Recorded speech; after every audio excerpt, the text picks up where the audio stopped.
நான் முதல்ல இந்த ஜாதி படம் எடுக்கிற டைரக்டர்களுக்கு எதிரான எப்பவுமே ஸ்டேட்மெண்ட் கொடுத்துட்டே இருப்பேன். நாடகம் சொன்னா எதுக்கு ஜாதி முத்திர குத்துறீங்க?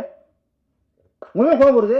பா ரஞ்சித்னு ஒரு டைரக்டர், வெற்றிமாறன் ஒரு டைரக்டர் வளர்ச்சி கண்டதுக்கு அப்புறம் தான் சினிமா தளர்ச்சி ஆயிப்போச்சு. கெட்டதா எடுத்தான்னா அந்த படத்தை நிராகரிங்க. சென்னை சாலிகிராமத்தில் நடந்த கவுண்டம்பாளையம் திரைப்பட முன்னோட்டம் மற்றும் இசை வெளியீட்டு விழாவில் பேசிய இயக்குனர் பேரரசு, சாதியை ஒழிக்க வேண்டும் என்றால் பள்ளிகளில் சாதி சான்றிதழை ஒழியுங்கள் என்றும், நாடக காதல் என்பதும் ஒரு பெண்ணை கற்பழித்து கொலை செய்வதும் ஒண்ணுதான் என்றும் ஆவேசமாக பேசினார். நாடகம் சொன்னா எதுக்கு ஜாதி முத்திர குத்துறீங்க? முதல்ல கோபம் வருது. நான் சொல்றேன், நாடக காதல் பண்றது ஒண்ணுதான், ஒரு பொண்ணை கற்பழிச்சு சீரழிக்க ஒண்ணுதான் சார். ரெண்டு ஒண்ணுதான் சார். ஒரு பொண்ணை வழி கொண்டு வரோம்னா எப்படி பெரிய மனுஷனா இருக்க முடியும்? இதை சொன்னா இந்த ஜாதியோ அந்த ஜாதியோ, ஒரு தகப்பன சாத்துல இருந்து அவர் கோபத்தை வெளிப்படுத்திருக்காரு. இந்த கோபம் பொண்ணை பார்த்து எல்லாருக்கும் வரணும்.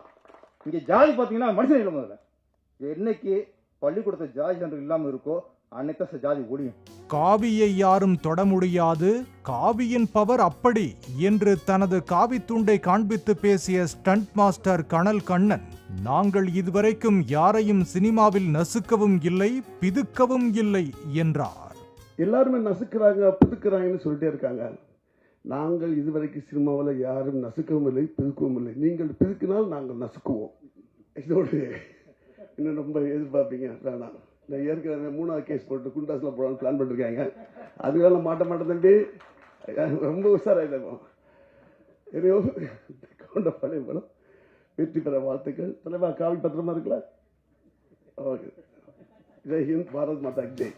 தமிழ் சினிமாவில் பா ரஞ்சித், வெற்றிமாறன் உள்ளிட்ட சில இயக்குனர்கள் வளர்ச்சி கண்ட பிறகுதான் சினிமா தளர்ச்சி அடைந்து விட்டதாக ரட்சகன் படத்தின் இயக்குனர் பிரவீன் காந்தி குற்றம் சாட்டினார்.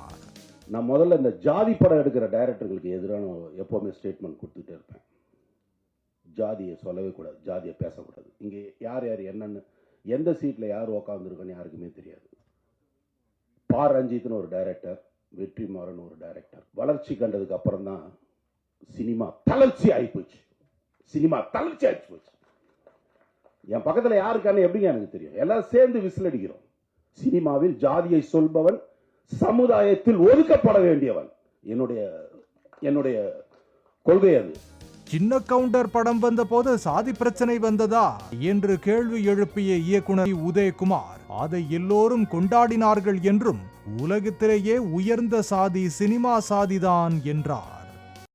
சின்ன கவுண்டர் ரிலீஸ் ஆன பெரிய ஜாதி கொந்தளிப்பு வந்ததா என்ன? ஒருத்து வரல. என் ஜாதியே என்னன்னு எனக்கு தெரியாது. இப்போ ஒரே ஒரு ஜாதி, சினிமா ஜாதி. நாங்கெல்லாம் சினிமாக்காரனுங்க, சினிமா ஜாதி. அவ்வளவு. எதை எங்களால் முடிஞ்ச அளவுக்கு சினிமாவில் நடக்கிற லாஸுக்கும் பிரச்சனைகளையும் தீர்வு காண்றதுக்கு எல்லாருமே ஒற்றுமையாக தான் செயலாற்றி கொண்டிருக்கிறோம்.